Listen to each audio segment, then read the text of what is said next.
Welcome, everybody, to Broadcast Team Alpha, where we bring you cutting-edge conversation while exploring the quantum possibilities. And I am so excited about our guest tonight. It's like a breath of fresh air in a very cosmic way. So Augie's going to tell us about our guest in just a couple of minutes, but I just want to thank you for being here. I want to thank our friends over at the Conscious Awakening Network. We are streaming over there now. And Sheila Seppi and her crew are doing an amazing job over there. They've got all kinds of programming. Highly recommend you kind of take a peek and see what's going on over there besides us. And Augie's there Sunday night doing the paranormal show also. Thank you for being here. Thank you for your super chats. It helps defray the cost of production. We really appreciate that.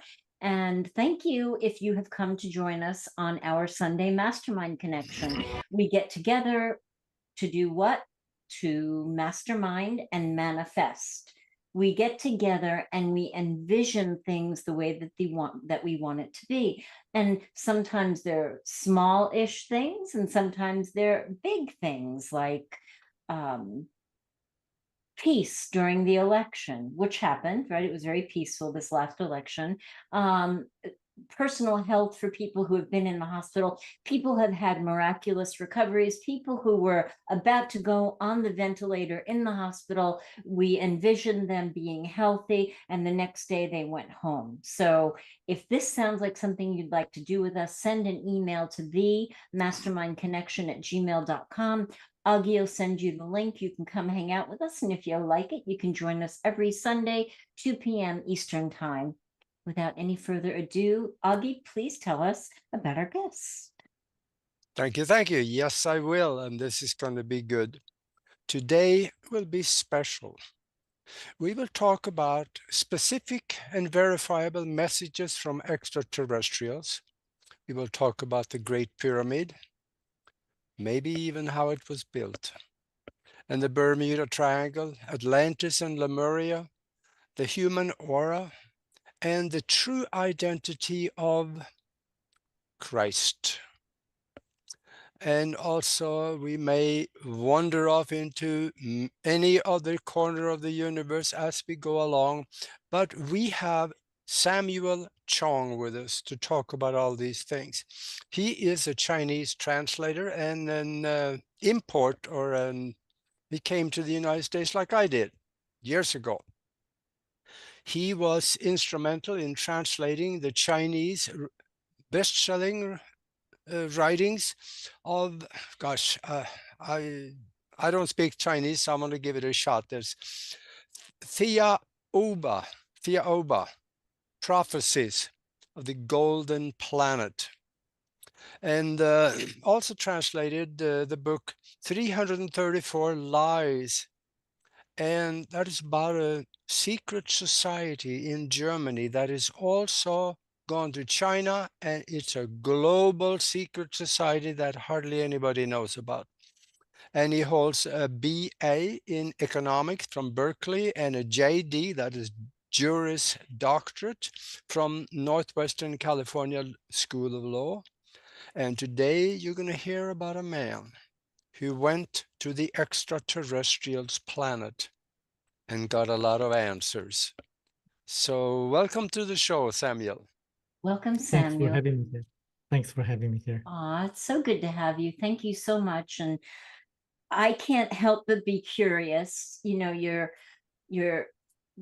have so much life ahead of you, and you're so well educated, and these are some pretty intense topics that you're dealing with. How did this come about for you, Samuel? I mean, did you have a usual, air quote life when you were younger, or did any signs point to where you'd be heading to where you are now when you were younger? How did that come about? Since I was very young when I was in China, I always wanted to learn from the best. In my mind, the best comes from extraterrestrial beings, ancient civilizations or civilizations that are much more advanced than what we currently have on Earth. So that's engraved in my subconscious mind when I was young. So I was always looking for writings, books written by ET contactees In China back then, it was fairly open, and they had a lot of magazines on UFOs or contacts, ET contacts. So, but then after I came to the US, I had more opportunities to read books in languages other than Chinese. So I searched and found this one book, Thiaoouba Prophecy, which was actually written by a French Australian who was taken by the ETs to their planet for 9 days and then came back. And he brought a lot of information and knowledge to us. Wow. Wow. Beautiful. So that's the first book that Augie mentioned. How do you say it again, please? It's called the Thiaoouba Prophecy, the Golden Thiaoouba. Planet. Beautiful. Beautiful. Okay. Can you elaborate about that story? Yes, it happened in 1987. The author Michel de Marquet, a French Australian who was living in Cairns, Australia, suddenly woke up in the middle of the night. He didn't know why, but he wrote a note to his wife saying that he would be gone for 10 days and there's absolutely no need to worry about him. And then he walked outside of his house. He was lifted up to the middle of the air where he saw a beautiful Nordic looking 8 or 9 foot tall being, ET being, who told him not to worry about it and they're going to have a journey together. And then he started the journey to this beautiful planet called the Golden Planet, because as he approached the planet in the spacecraft, he saw a golden mist surrounding the planet. And everything is so beautiful on the planet, and with colors and lights and compassion and loving people. And he was told that they actually have been monitoring us and helping us throughout history. Wow. Wow. Where was this planet? It's in our galaxy, in the Milky Way galaxy. Oh, okay. Wow. Yeah, so now the people that, or I guess we should call them people, even though they are extraterrestrials, but what were they like? What did they look like? Did they, what did he say about things like that? Yes, they're very tall, like average 9 foot tall. They have blonde hairs and they have beautiful bodies, and they're kind of like Nordic looking. And but they're hermaphrodites, meaning that they have both male and female sexual organs. They can perform all the miracles as performed by Christ. So that means they can levitate, they can heal all the diseases, they can project images onto the author, Michel de Marquet, or other people. They can communicate through telepathy, and they never age. They're always looking like in their 30s because they can regenerate their cells and body tissues, so they can live forever. And they actually live on the highest category of the planet in the universe, a category 9 planet, according to them. And we are living on category 1 planet, the lowest category in the universe, meaning that we are just like elementary school students and they're like college professors. Wow. That's an Wow. interesting perspective. Wow. So, Samuel, with all of the studying that you've done with multiple authors and books in different languages, what are some of the themes that are consistent throughout all the stories regarding ET civilization or the Golden Planet? Yes, the consistent message is that we are all created by God, the creator of the universe. Even the ETs are created by God as well. And when God created everyone, it inserted a tiny portion of itself to each one of us. And so we have a sparkling of God. And this is a way for God or the creator to experience everything that we experience. So we constantly send feedback to God, the creator, and we accumulate life lessons and to learn from our experiences and mistakes in order to grow spiritually.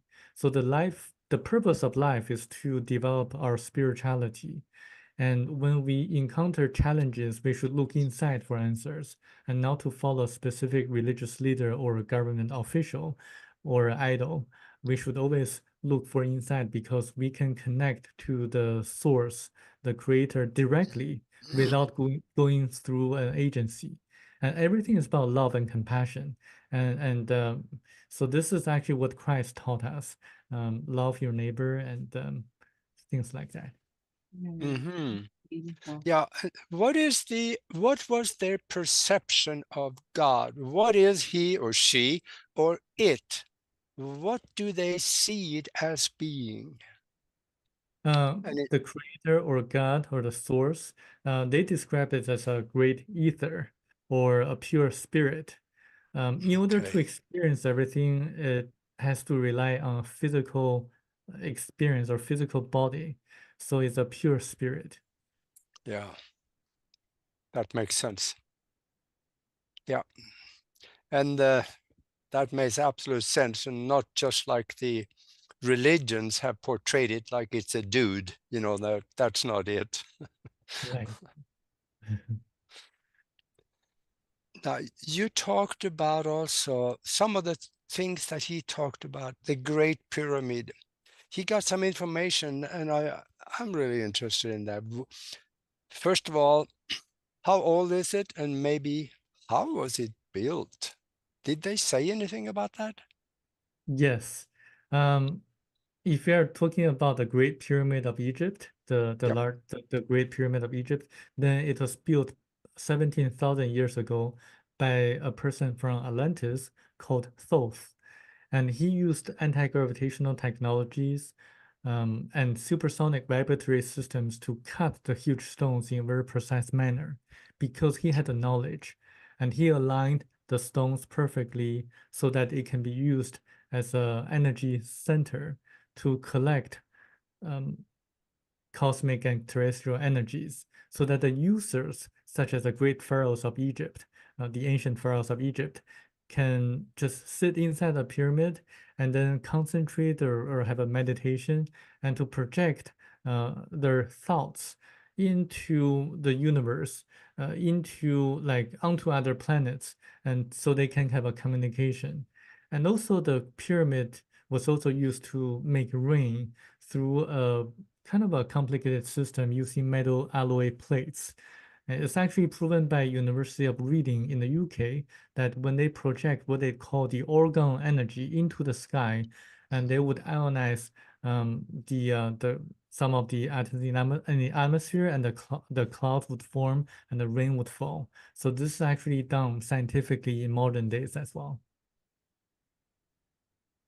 Yeah, that orgone energy can be, are you familiar with the cloudbuster? Yes, I'm familiar with Yeah, that. Yeah. that creates also the same kind of orgone energy that will make moisture in the air particles come together, become heavy, and fall out as rain. So, yep, that I can understand. Great. Yes. So, did you say thought Thoth, was, yeah, the Egyptian god Thoth. Yeah. he was instrumental in making it happen. Yes, And and he learned it from Atlantis, and the people from Atlantis learned it from Lemuria. So Lemuria was actually a great civilization that was lost about 14,500 years ago. mhm. Mhm. Yeah, that's about the time, about 47, 50,000 years, the last of Atlantis went down. Wasn't that Mhm. about right? Yeah, something like that. Mhm. Now, the stones that is in the Cheops pyramid, one of them is 75 tons. And they didn't float that down the river, so they levitated it from 600 miles away. That you don't float that stuff. You levitated it. Isn't that what you kind of indicated? Yes, anti-gravitational technologies. And actually in the book, Thiaoouba Prophecy, it talks about how they were able to do that. They neutralized gravity using a specific vibration. And so that's why the heavy object becomes weightless without weight.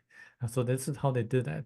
And they actually used this technology to help Michel Demarquet, the author, to navigate, to travel on their planet, So they have actually device that neutralizes gravity. So Michel de Mercure was able to actually travel at very fast speed, floating in the air.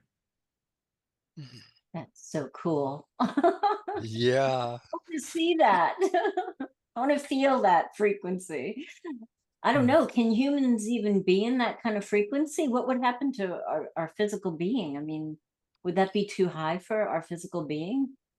No, actually, it doesn't harm the human physical body. I think on Earth there are some laboratories that have already developed such technologies. It's just not being made public yet. Wow, exciting. Mhm. Very exciting. Somebody has a question in the chat room. It's a little different, so it's okay. It's good. Samuel, have you ever heard of an ET bringing gifts to we on the planet, like a teddy bear? Mhm. I think yeah, in the book it talks about people always looking for material objects or proofs, and actually I think sometimes the ETs would bring some material objects to us, but in this book it talks about the greatest power and wealth is actually knowledge. And Mm, this book contains a tremendous amount of knowledge that can benefit us. I think this is the biggest gift that the Theobans have brought us. beautiful. Thank you. Thank you for that answer. Very Yeah. nice. I'm Yeah. thinking also, you mentioned before the show that you also, or the gentleman that went to their planet, he also came back with some information about the Bermuda Triangle. What is so special about that? Because it's not just there. There is one in Asia, also a triangle like that. And what is special with those things that make things disappear? Well, it's actually a portal or warp that connects our universe to a parallel universe. Michel de Marquet, the author of the book Thiaoouba Prophecy, actually went inside of a parallel universe because the ETs used it as a hiding place to prevent the neighbors of Michel de Marquet from seeing them. So once they entered the parallel universe, people on Earth wouldn't be able to see them anymore. And in a parallel universe, time stops. And Michel de Marquet actually saw a lot of people wearing medieval clothes and people who behaved like savages, like apes or cavemen. And he was told that the Bermuda Triangle is one of the places, one of the locations on Earth in which such a portal exists. There are other locations as well, such as in some of the national parks in the US, in which people just suddenly disappear or vanish. It's actually documented by an author named David Paulides. He wrote several books called the Missing 411 books and documenting the people who hiked in the national parks and suddenly disappeared. And I think in China and other parts of the world, there are also such portals. And I think it's just a natural phenomenon. Mhm. Have you ever experienced any of those portals, Samuel? Not really, because I No. want to be stuck inside of somewhere that I Mhm. cannot get out.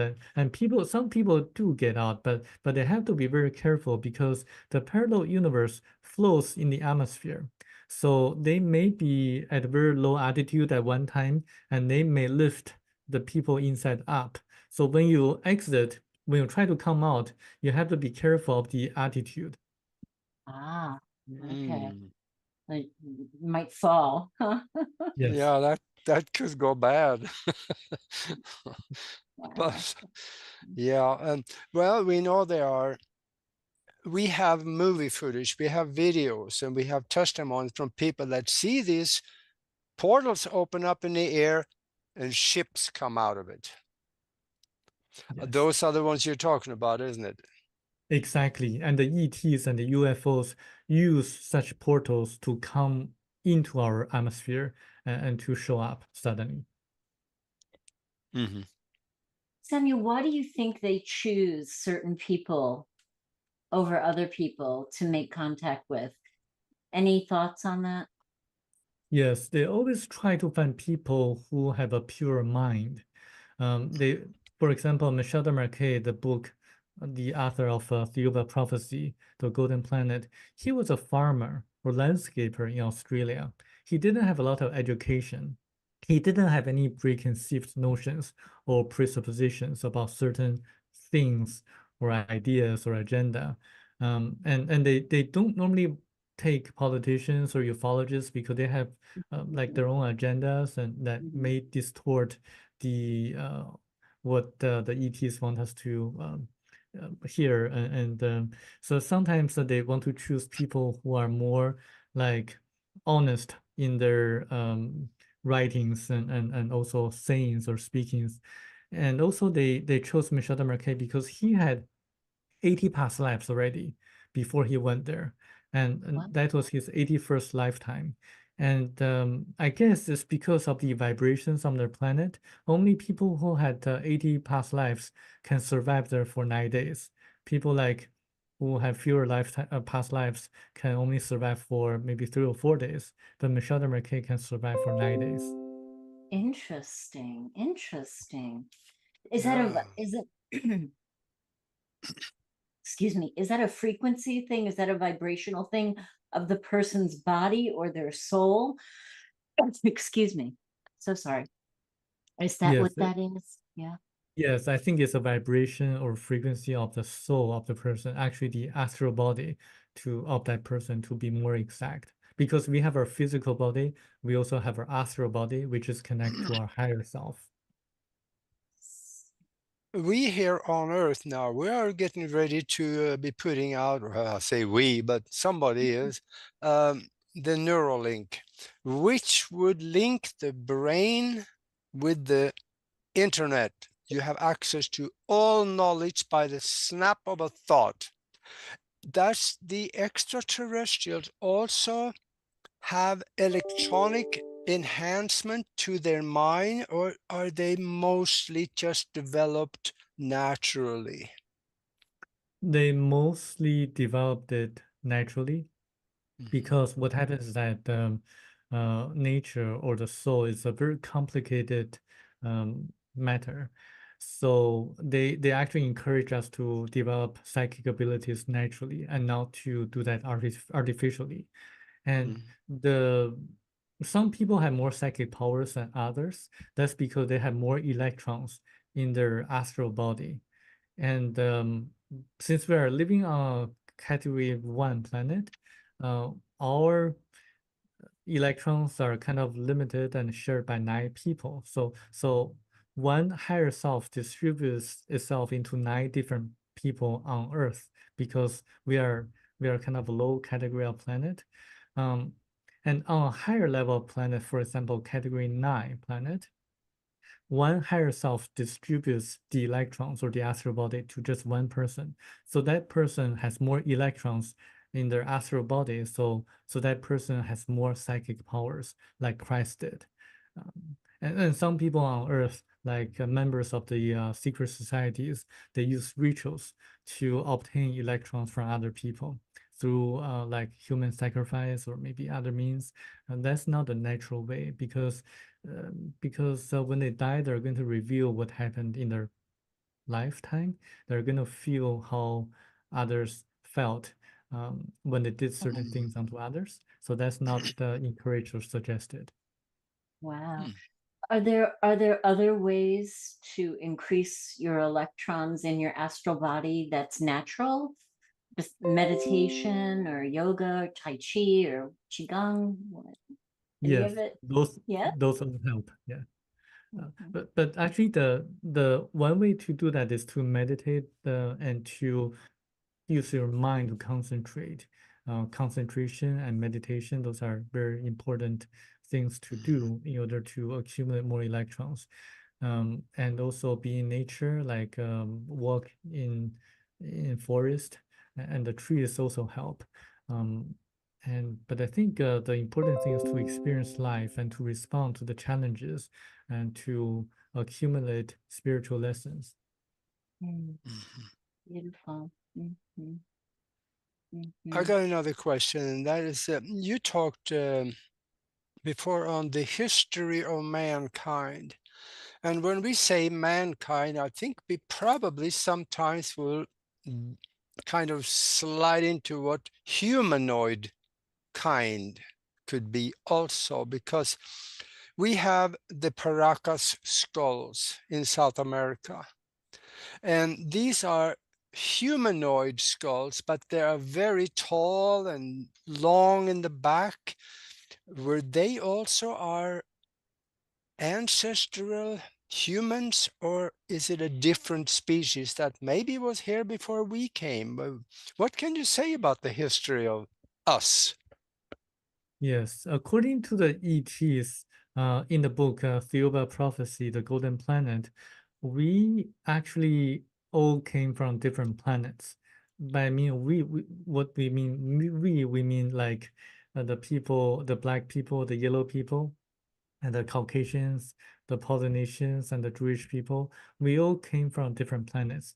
In fact, the blacks and the yellows came from a planet called Baccaratini about 1.35 million years ago.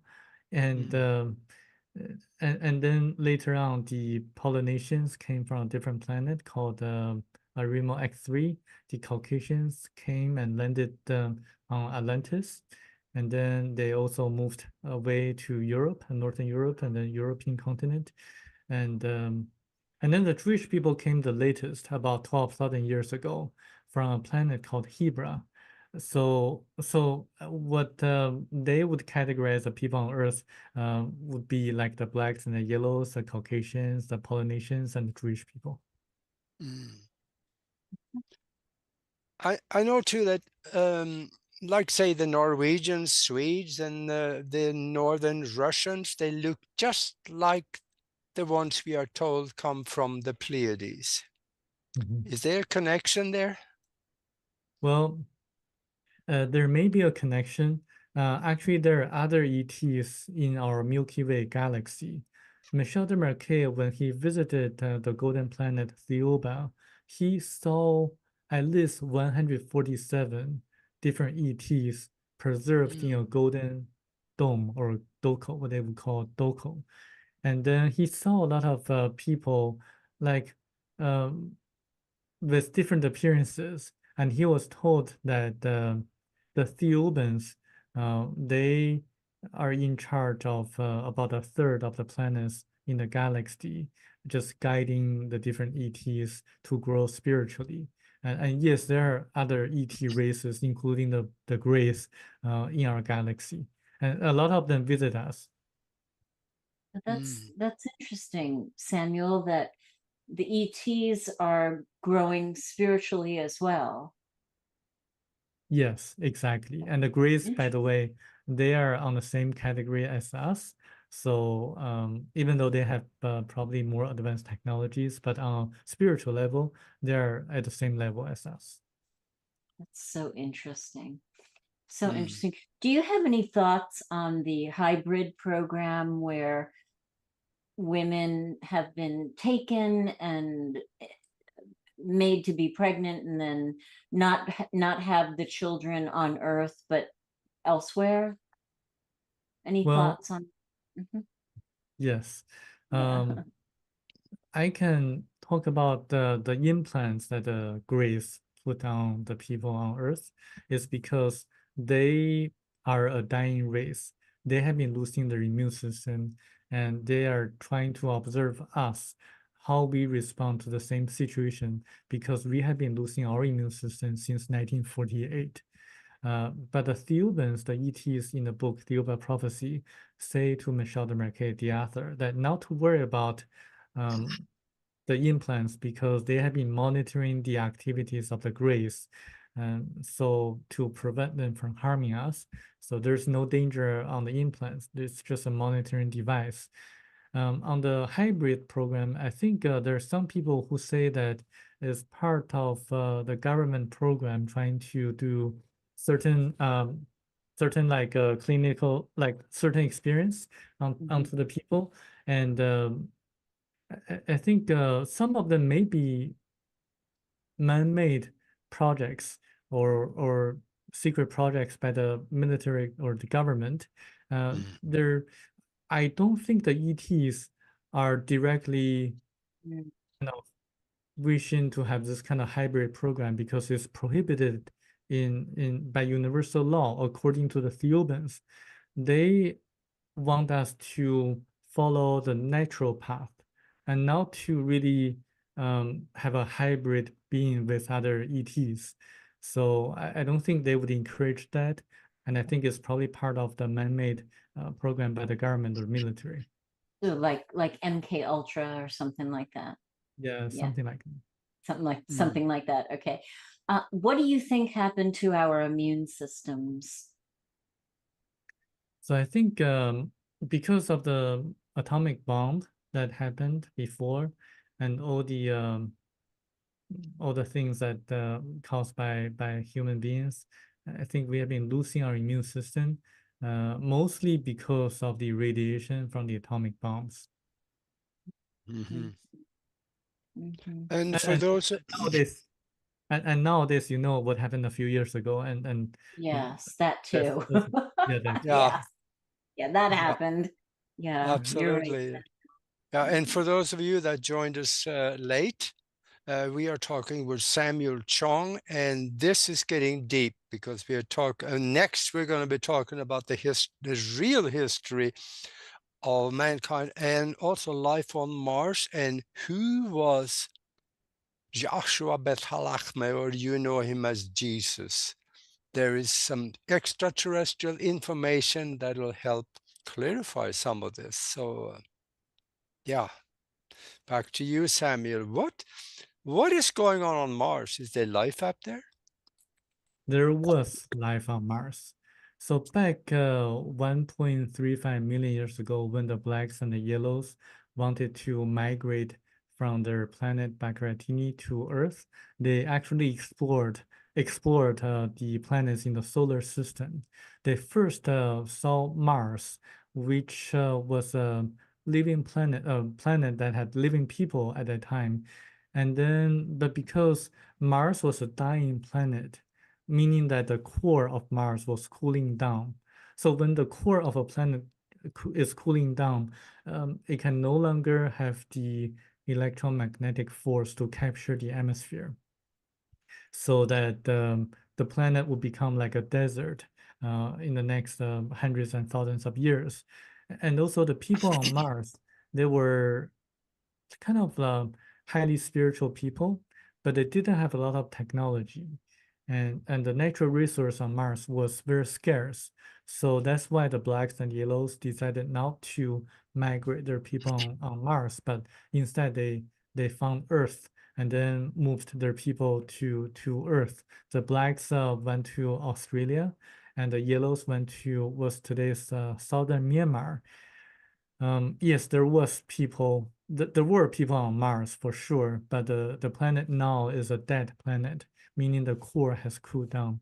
So if Elon Musk wants to migrate people to Mars, then I would encourage him to think again, because it doesn't make a lot of sense to live on a dead planet. Yeah, that's a little puzzling, but maybe could it be that maybe NASA has lied to us about some of that? Maybe in the past, everything up there was brown. It's not that way anymore. Now we see blue sky, and Nori and I we put together a documentary where we show NASA prints of entities, actually a gray, standing about 20 feet away from the rover. And also there's another one, a short little guy that's standing there leaning up against a rock. So there might be something that is still can survive up there. Are you open to that? I'm open to that because, in fact, I know for a fact that when the astronauts went to the moon, they saw something that was not shown to the people on Earth. They replaced the footages to a footage that they made in Hollywood, because they saw ETs that were warning them and telling them not to be back on the moon again. because we are not ready. We were not ready back then. We are not ready now. And this is why we haven't been back to the moon for the last 50 years, despite the more advanced technologies and the lower cost. And I think similar things would happen if we try to explore Mars. We would be warned off because the ETs believe that we are just like monkeys in a zoo fighting against each other. We don't know how to live harmoniously among ourselves. We are not ready spiritually to explore the solar system or the universe. And if we do that, we would contaminate other planets in the universe. Yeah. Wow.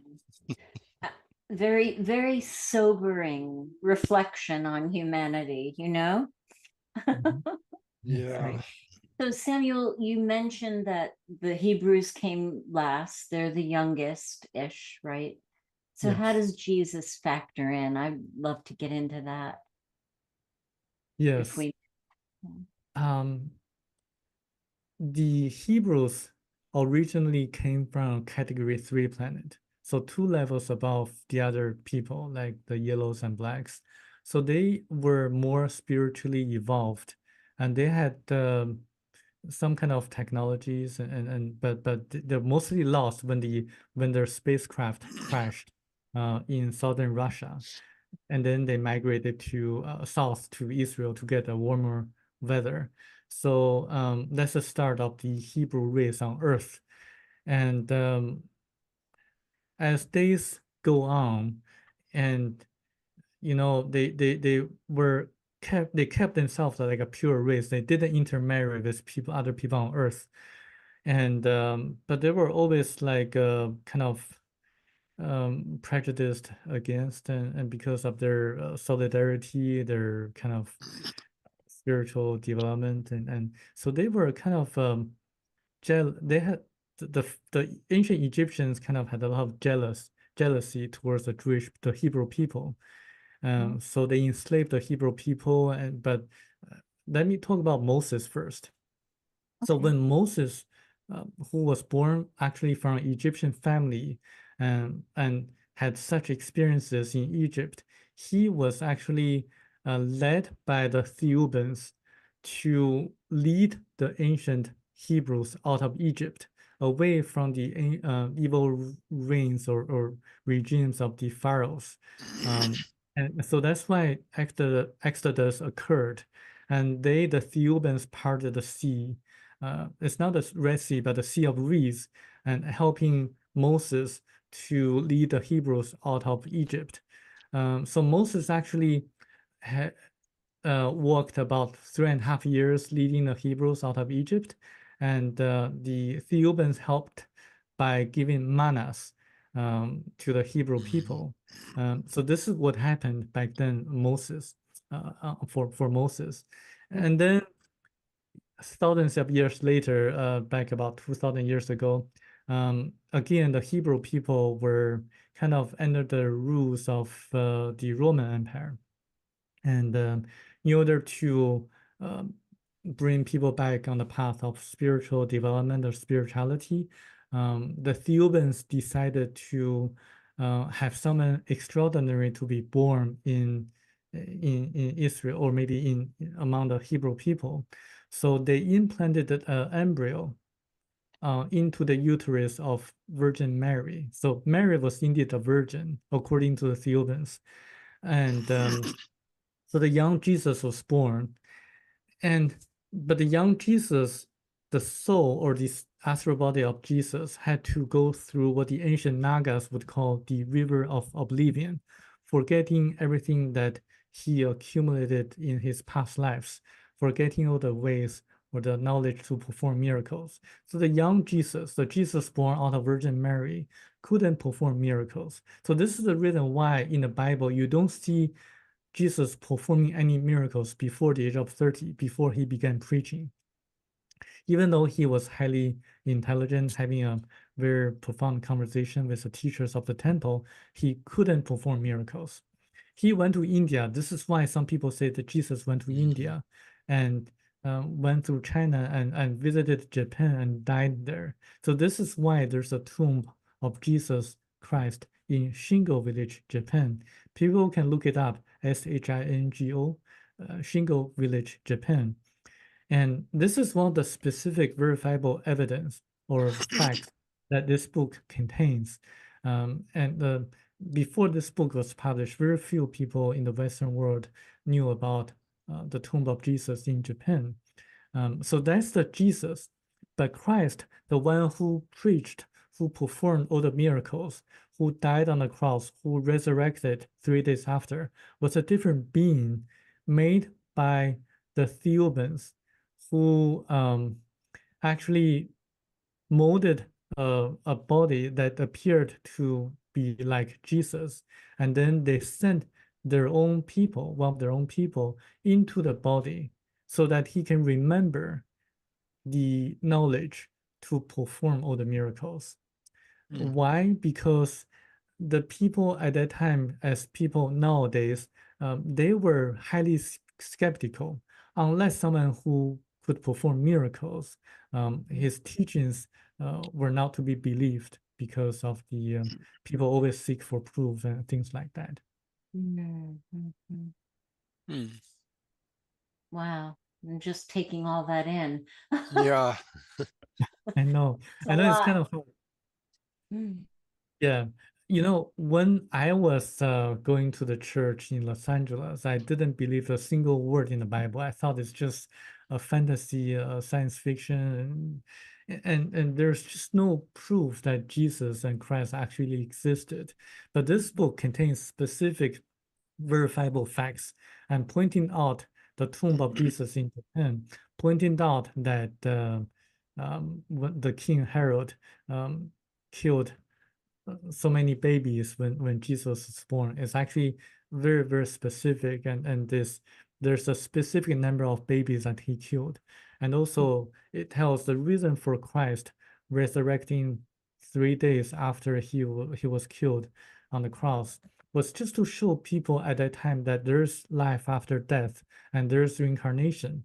But the concept of reincarnation was later removed by the Catholic Church council meetings.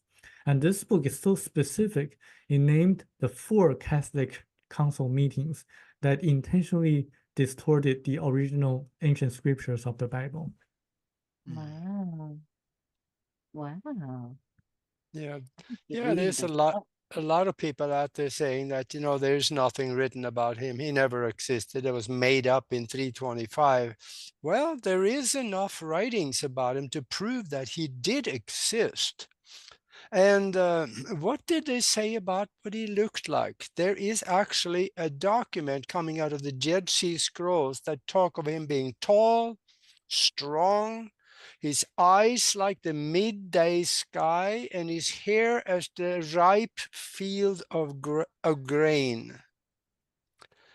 So, in other words, he was not a Jew. Exactly. I mean, he had the appearance of being very special, and he can actually shapeshift. And this is why, like, if you read the Ethiopian scriptures of what happened when Christ was captured by the people. Actually, Pilate was one of the person deciding the fate of Christ, and Pilate actually wanted to devote his son to replace Christ to die on the cross.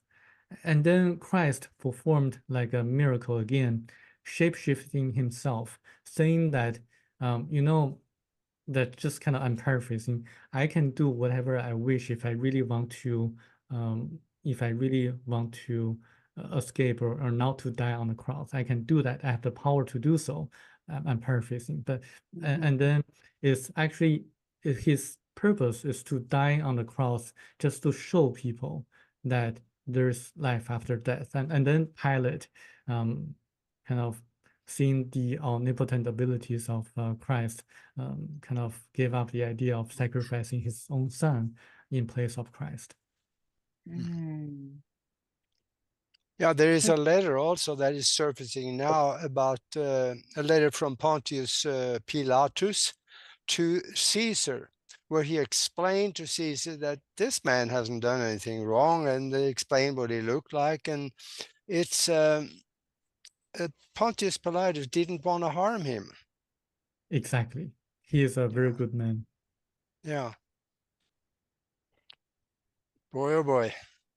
So Samuel, I have to ask, and you can, if you don't want to answer, it's okay. But a specific number of babies were killed way back then. And we were talking just a little bit about the secret society and infant sacrifices. I mean, is there a thread connecting somewhere, or what do you think? When the King Herod was killing the babies, he wanted to kill baby Jesus, and that's his purpose. But nowadays they have a different purpose of human sacrifice or children like killing the babies or maybe abusing the babies. I do believe that there's a secret society that's engaged in doing such evil deeds, and it actually started from like a few hundred years ago when there was a person, I forgot his name. There's a person who believed that you have to experience all the evil deeds in order to be with God, and so that religion that kind of cult started, and then it actually aligned with secret societies such as the Illuminati and some of the other members of these secret societies. And then also the members of secret societies also discovered that by having this kind of ritual of human sacrifice, they can absorb more electrons from the person being sacrificed, so that they can increase their psychic abilities. I actually translated the other book that you mentioned in the beginning of the show, the 334 Lies. It's actually written by the highest degree chair of the secret society that was founded in Germany. And even though the book doesn't mention the name of the secret society, that's actually the Illuminati. And it talks about how the author, being the highest degree chair, was recruited by them, and then he moved up the ladder and increased his psychic abilities and through the rituals and how they maneuver, how they manage the world affairs. And it mentioned that no major politician would be elected without their approval. And all Yeah. the high degree members of the secret society, I mean the Illuminati, have psychic abilities, the ability to manifest objects, to see the human energy field, the auras, and to predict certain events that would happen in the future using a special form of astrology. And I believe everything written in the book is true, but the book is not for the faint of the heart because it contains a lot of graphic, violent descriptions of the rituals and how they torture people. So it's a very unique book, not for everyone. Wow, thank you for the disclaimer on that. Yeah, but Yeah. it sounds captivating, really. You've been talking about the secret society. You have not mentioned the name. Was it the one that was created in 1776 in Germany? Yes, Okay, that's the Illuminati. yes. Yeah. Yeah, he mentioned that. Yeah, yeah. We said that name, right? Yeah. Yeah. Okay. But they don't call themselves. I mean, in the book, it just mentioned the lodge, The LODGE. lodge, yeah. Yeah. Mhm. Many offshoots of it too. Yes. What do they call themselves, Sam? I mean, they I The mean, it's in Brotherhood? German, originally written in German. It was founded in Germany, and um, they I don't know how they call that in the States because there are two branches. One branch is in Europe, and the other branch is North America, headquartered in New York. So they have different names. Interesting. Yeah, I understand also in the United States, you can only go to the 33rd degree of the Masons. But in Europe, You can go to the 92nd degree Mason. Yeah. And the higher politicians, they are some up above 33. In fact, the Pope has to be part of it, otherwise he does not qualify to be Pope. Yeah. Mhm. One thing, one fact written in the book 334 Lies is that the Freemasons, the members of the Freemasons can be politicians or public figures, but high degree members of the Illuminati never hold public positions because they always pull the strings behind the scenes.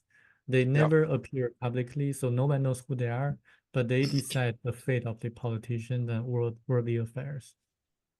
Exactly, because that's the missing 13th Amendment to the Constitution of the United States of America. It was in the original Constitution that someone with as a Mason or a nobility, title of nobility, that's what it's called, can ever hold public office. And then it disappeared. There was no vote on it. It was just taken right out and it was gone. Mhm. Yeah. Well, gosh, we are getting down towards the end here. Talk a little bit about these books also, where people can find them, and what maybe what's next for you? Well, people can find the book on Amazon just by searching the names of the books. Thiaoouba Prophecy, The Golden Planet. You can just search The Golden Planet. You'll be able to find the book. And then 334 Lies, LIES. And then for me, you can find me on Facebook just by searching my name, Samuel Chong, CHONG. And I'm also on Twitter or X. And I'm going to be speaking publicly in the alien event in Los Angeles this weekend, talking about the book and also the human energy field and its relationship with the traditional Chinese medicine. And, Oh, wonderful. That sounds fascinating. yeah. Wow. Wow, Are they going to be that's- streaming that, Samuel? Will they stream that? I believe so. I believe they'll be Oh, streaming that. okay, good. That's Oh, amazing. that's good. All right. Well, that's excellent. Now, we have a lot of, I call them nuts and bolts people, you know, they want to know the technicalities of things. And NASA now has created an engine that they say will be able to accelerate to the speed of light and beyond. Was there anything about that is this person was told by the extraterrestrial about how do they travel light years away here in a very short time? Do they, when they exceed the speed of light, how do they do it? Yeah, they didn't say that in the book, but Michel de Marquet, the author of the book, Thiaoouba Prophecy, was told that they first travel at the speed a few times faster than the speed of light into deep space. And then once they're in deep space, they used what they would call super substantiation or transubstantiation to teleport themselves into another location in the universe immediately without losing time in deep space. And then from that point in deep space, they again travel at a speed a few times faster than the speed of light to their destination.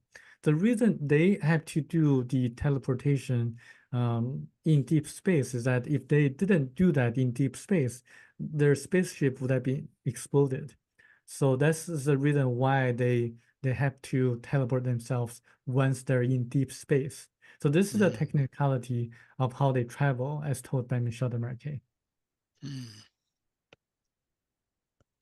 Were you also a Star Trek fan? No, I'm not. This is science fiction. I mean, I don't read any science fiction, so I don't watch any movies. I'm a very down to earth, very kind of. Okay. Yeah, because they're doing that, and they use the dilithium crystal, Mhm. which looks like about 20 feet long and grown and there was an abductee. Not a few years ago, I read his story, and he talked about the spacecraft that these extraterrestrials was traveling in had a large crystal they were extracting energy from that helped them to go faster than from where they came to here in a very short It was time. linked with like the animalistic.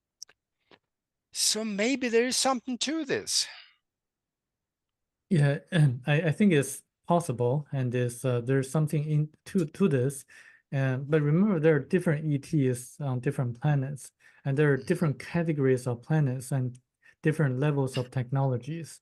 It was linked with The like spacecraft of the Thiaoubans in which Michel de Marquet was on is a spherical spacecraft, 100 meters in diameter, and certainly he didn't see a crystal, but this is the technology of one of the ETs that visited us.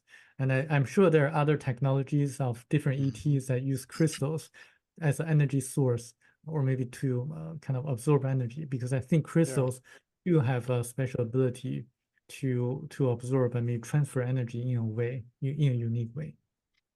Mm-hmm. Interesting. Can we just go back for 1 minute? I'm sorry. And we've only got a couple minutes left. Transubstantiation. That's the word that you said? Yes, Can you yes, just, that's right. what exactly is that? It's I just only know it related to Christianity, so help me. yes, it's a form of teleportation. So what happens is that during this kind of teleportation process, um, they use a vibration and then vibrate the spacecraft to the speed of light so that the spacecraft disappears. And then they will send the vibrating material or objects immediately into, or teleported immediately into another location. So this is the process, what they would call transubstantiation or teleportation. Yeah. Thank you. Thank you for that, Samuel. Thank you so much. Yeah. Yeah. I hate for this show to end. I am I'm team Samuel. I have been so enjoying the depth of your knowledge, Samuel, and the amount of work that you clearly have put into it. And it's probably not work, right? I mean, you're naturally drawn to these topics now, or Yes, naturally drawn. beautiful. Yeah, if you're having fun with what you do, then you don't really work anymore. It's kind of like a enjoyment. Yes, it's an enjoyment for me actually nowadays. I want to find out more about these secret societies and how the world is run, especially how they create wars. I know they use a technique called divide and conquer, but I'm just trying to see if there's a way to reverse it and to maybe help the future to be a better future. And actually, both books give a solution, which is the power of the mass, the power of the people. Through knowledge, people can act together in a concerted fashion. For example, using nonviolent resistance or other means to resist against the tyrannies in the world. So this is a solution given by both books. That's good. Yeah. Thank you for that. Thank you for that. There's one question in the chat room really quick, and I don't know if you can answer it or not. Who is the leader of the Illuminati is the question.